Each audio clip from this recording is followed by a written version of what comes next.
শুভ রথযাত্রা সবাইকে। এই রথযাত্রা উপলক্ষে আমি একটু মালপোয়া বানিয়েছি, তাই আপনাদের সাথে রেসিপিটা শেয়ার করব। চলুন দেখে নিই।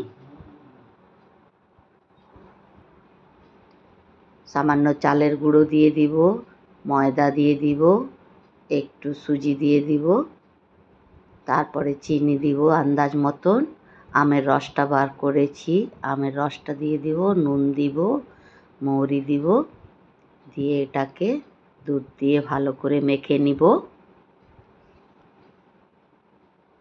সামান্য জল দিলাম, দিয়ে এটাকে ভালো করে, বেশি পাতলাও না মোটাও না, এইভাবে বানাতে হবে।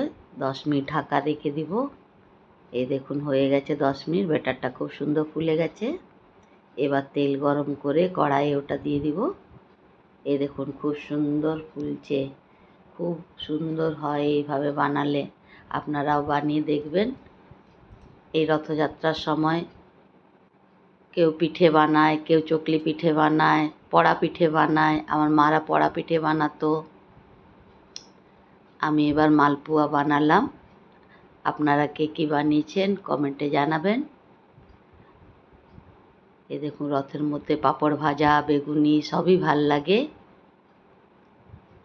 আমার ভিডিওটা ভালো লাগলে লাইক করবেন, কমেন্টে জানাবেন। বাই।